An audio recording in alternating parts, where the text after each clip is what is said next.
Hello everybody! So today I'm bringing a deck profile of my second place locals finish at our Yugi Olympics that we recently had. We call it that just because of the fact that Konami sent the store a bunch of these OTS medals. There was one for first, second, third, and fourth, and I ended up second.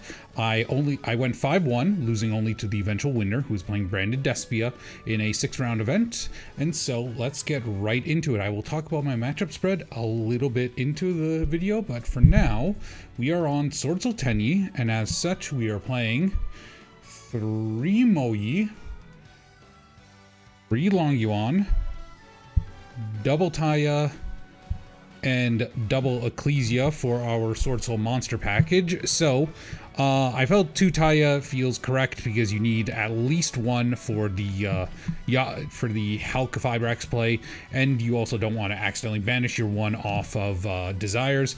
2 Ecclesia felt very good. I felt like in testing beforehand when I was running 3, I would always open 2 and I would hate it even when I was going second, and it's like one of the biggest ash magnets you have in your deck, so I really wasn't incredibly happy with it. So I just thought, you know what, even though it's technically a Swordsoul name, it's also not. It's not a worm, it's not an actual Swordsoul name, so it just has some good and some bad, and ultimately I decided on just running the 2. I felt that was a good choice. For the Spell and Trap lineup for the Swordsoul stuff, we are just simply playing 3 Emergence and the 1 Blackout. Nothing too fancy here, so Emergence is obviously the archetypal Rhoda. 1 Blackout I felt was fine because, you know, we're only at 1 Desires at this point, and honestly, it's a bad 6 card to draw. Very annoying 6 card to draw. It's a good 5th card to draw when you're going first and you have the other combo pieces, but yeah, no, I'm not a huge fan of drawing into it. It's a semi-brick. I wouldn't call it a true brick, but it has its uses, and of course it has a very high payoff, so you gotta run it. Alright, then moving on to the Tenyi package, we are running triple Adhara, triple Ashina, triple Vishuddha, 1 Shathana, and then we are playing just 3 Vessel for the Dragon Cycle. So everything here is pretty basic again. I just decided that I wanted to run basically 9, 10 for Tenyi names, because obviously basically any combination of any Tenyi plus either Vessel or Adhara is the Hulk combo. As you do, it's a nice and easy Hulk combo.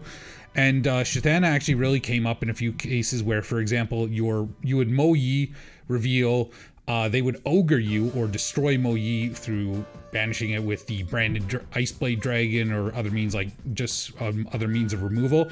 And so if you have Ashina engraved, you could banish Ashina, you bring out Shathana, and then you still go into your level 8 lines. And then triple Vessel. Vessel's annoying to draw as a 2 of, because obviously it's a hard once per turn, but I do really like it. It has absurdly high payoff in this deck because it's a dump and then you get to immediately add 1 to your hand, which is usually, if you're setting up for the Hulk play, it's usually Adhara. So it's great in that regard. And otherwise, I think I will play with the ratios a bit. I saw some interesting discussion on ratios for the Tenyi stuff, but for now, I think it really held true and strong in this event. And our last monster card is just the Despot 01 for the Hulk package. Only true brick in the deck, I would say. For the hand trap lineup, we are playing a lot of hurdy hand traps. So first of all, starting with the kind of Ghost Girls, we are playing triple Ash, triple Ghost Bell. We are also playing triple Ogre and triple Nibiru, and then 1 Veiler and double Imper. So then, quite a heavy hand trap lineup we have here, eh? Quite a heavy hand trap lineup. So Ash lets you stop Destiny Fusion, lets you stop Branded Fusion. It's a good overall card. We have a lot of rogue matchups in our local area, so it's good against a lot of those weird odds and ends deck. Ghost Bell, I wanted to just try out because we knew we were going to be running into a lot of Despia matchups.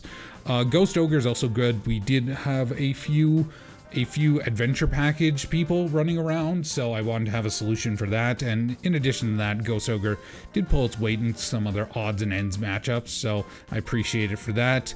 The 3-nib never really came up because the branded players would all like basically stop on their 4th summon, and then the only other times I'd see nibs, I wouldn't be able to drop it. It'd be like control matchup or something weird like that.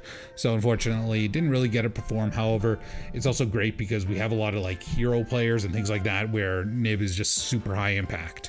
1 Veiler and then 2 Imperm. So obviously this could be like 3 of either or, but I like Imperm because obviously you got to use it during your first turn against DP, against Griffin Rider if you don't have the Ogre, or something like that, just to bait out a negate, or even versus the Ice Blade Dragon if that's not backed up by something. And then 1 Veiler. So 1 Veiler is also here because it's, first of all, it's a level 1 tuner, so that plus any of your level 7 Tenyis actually goes either into a level 8 or the Hulk combo. Additionally, you could just summon it to go for the Hulk combo with something else. And in addition, we are also on triple crossout. So crossout, I wouldn't call it quite an MVP of this weekend, but it did pull its weight. There were quite a few times where I was able to just go into Hulk, basically knowing I was completely safe, and then they would drop Veiler. I'd cross out, and then basically from there, I just blow them out.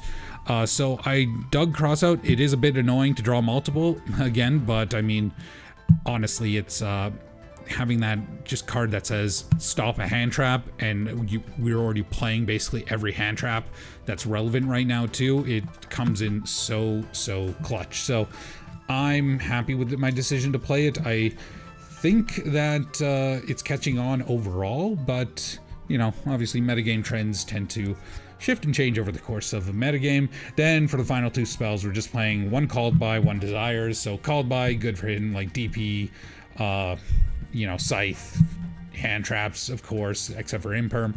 I didn't really get a resolve at this tournament. The one time I had it and I got hand trapped, it was Imperm anyways, so it's just like, well. And then Desires is just a great card because basically every time you resolve it, you win because you just gain so much more advantage over your opponent, and you're just able to keep the engine running.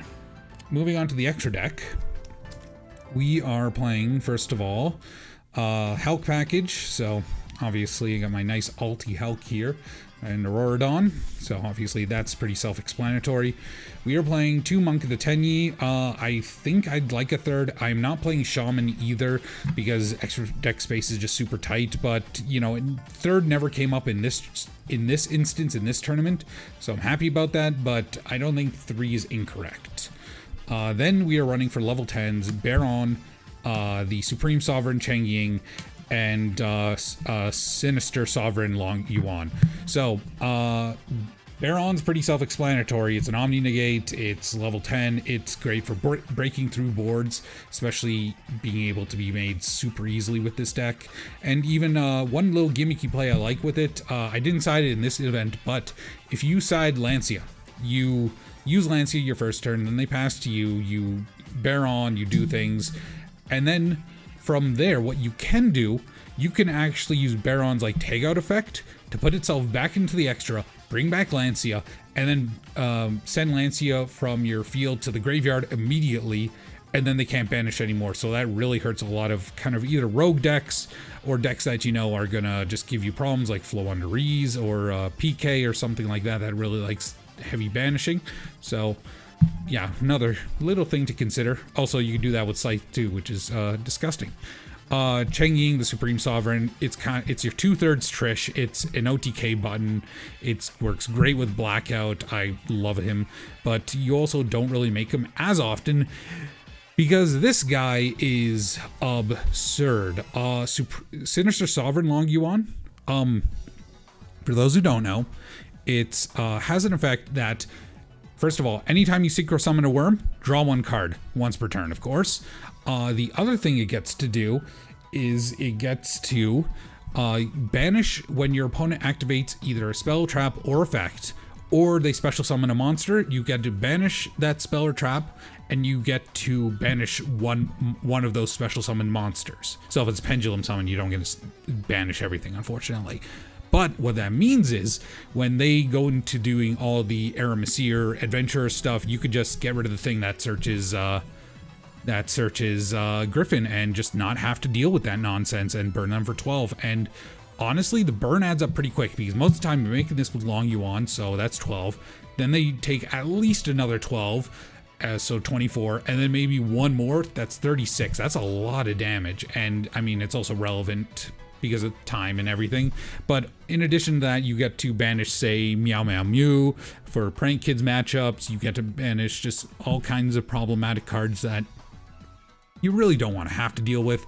But yeah, it's great for that. I really do appreciate this new Long Yuan.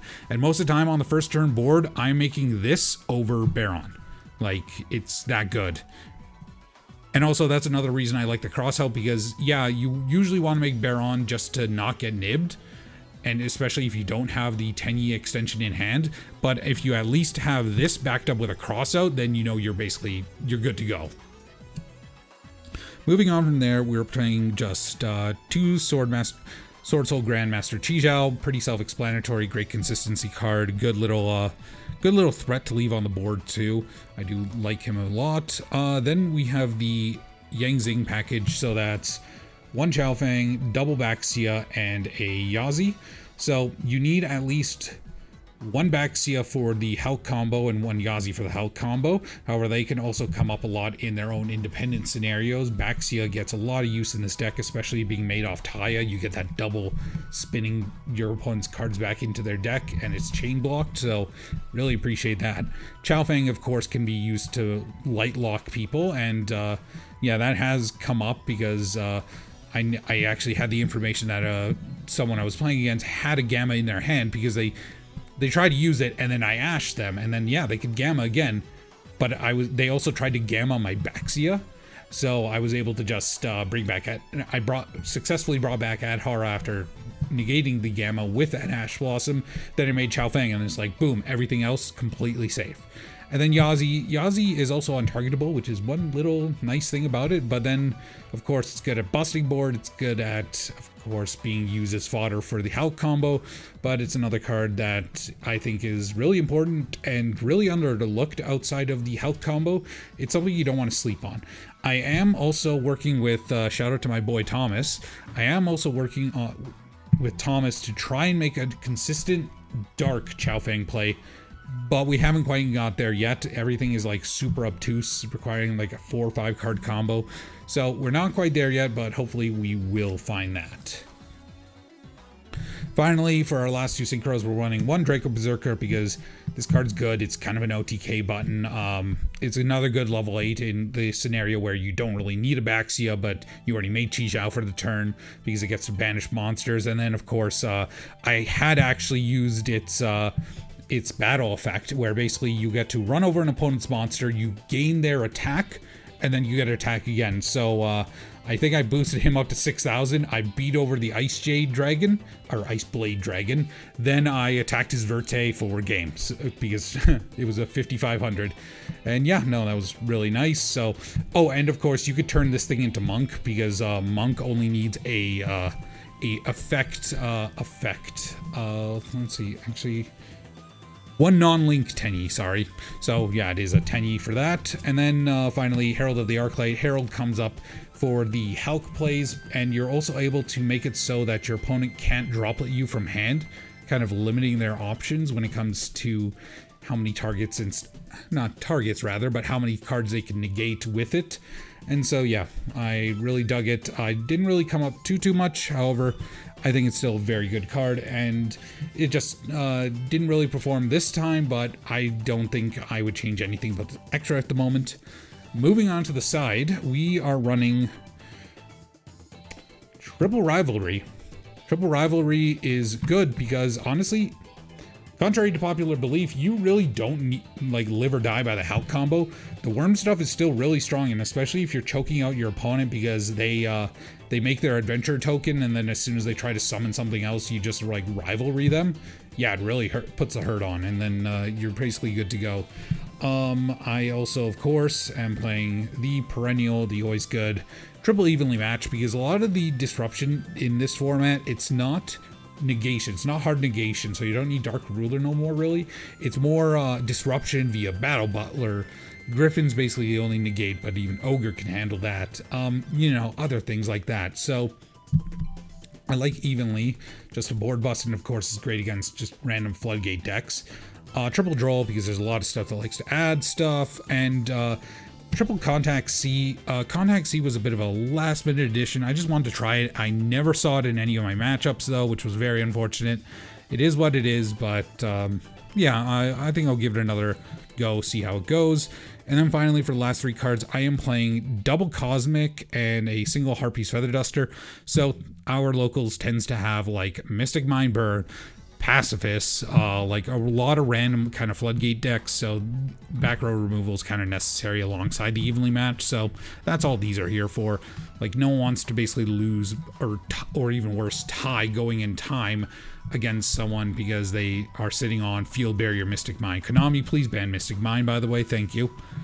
And going on from there, my matchups, I went 2-0 versus Infernoble. Unfortunately, shout out to the boy Kevin. He bricked like heck. He bricked super badly. Second round was Earth Machine. The guy was just kind of inexperienced, unfortunately. He didn't really know what he was doing. Tried to like multiple times normal summon a card, and just like I caught him out for it and things like that. He was kind of nervous. It was his first tournament, he was saying, but unfortunately it's one of those things where, you know, you have to call it as you see it. And yeah, no, I ended up taking that pretty well too, because he would like shotgun a lot of things. Like he shotgunned a Zeus, and basically that was the play that ultimately won me the game. Moving on from there, I went up against Pacifist, and Pacifist was very annoying. They actually took a game off me. However, in game 3, I just evenly them, and you know, it was kind of over from there. I think also, you know, basically the way tokens work and tokens interact with being face down banished by evenly matched is your opponent, you can't face down banish tokens, so evenly match will cause your opponent to have to banish everything except for the token. And same thing for you, by the way, so keep that in mind if you're a Swordsoul player. Moving on from there, we had a matchup against eventual winner Brandespia. He kind of mollywopped me. I won game 2 basically on the fact that I had a pretty decent board backed up by Rivalry, and he adventure token stuff, and then he was, even though a lot of the Despia stuff is still fairy, he's still just like, he can't make the dragons, which are the real big guns of that deck. So that was fortunate for me. And then game 3 he de-barriered me, so it's just like, well, that's unfortunate, but it is what it is. Moving on from there, what was my round 4? Sorry, I am forgetting at the moment. It has escaped me. Round 4 was versus Infernoid. So with Infernoid, I was able to just game 1 take him out. Game 2, he went first. He resolved Void Imagination twice, believe it or not, and then I was able to break his board because he basically just ended with Deviety, which is the monster negation one, and the one that banishes cards from your grave. And then I was just able to break through that and OTK him. And then finally, my last matchup was against Tri-Brigade Branded. So Tri-Brigade Branded was a bit of a scary matchup. I didn't have the Lances at the side, as you saw, so I didn't really know what to do. I just didn't know what their new card, the Macarier, does, which they also got in the starter deck. So having that, having not really know what that stuff does, I just saw the game. Game 1, he went first and he beat me. Game 2, I chose to go first and I beat him. Game 3, he went first again. And admittedly, I didn't open the best hand traps or anything, and even the best board breakers, but he seemed to open really mediocrely, and he made a huge misplay. And honestly, I wouldn't have actually caught this if literally the Brand Despia player I wasn't playing earlier didn't mention it. But basically, he normal summon kit, and then he made I I think I negated or something like that, and he made Almirage. Or no, he normal summon Kit, made Almirage to get the search. Then he immediately tried to play Branded Fusion. And then what ended up happening was the guy, pointed out that you can't use Branded Fusion when you do anything that isn't a fusion summon that turn. So it's just like, well, that's it. Then he ends up passing with just one set card, and he doesn't have the setup for Revolt really. So I go, and then I just I'm able to OTK him through that, and we were getting real close at times, so that was a bit of a nail biter. But yeah, good games all around. Shout out to Thomas, my kind of brother in Sword Soul Arms. We just like lab out a lot of this stuff, especially for those who may have tuned in onto the streams. Like, you'll know Thomas as my boy. Shout out to Kevin for letting me borrow my his Vishuda as my third, because I forgot my Vishuda at home, my third Vishuda at home. Then shout out to Team Rect, who is another team, another YouTube channel started by fellows at my locals, and I appreciate them a lot too. And honestly, shout out to our TO Alex, because he had a huge task to do, managing all 35 of us in that space and doing all the signing of the sheets and everything and managing all that. And he was very graceful under pressure. He did very well, and we are very appreciative to him.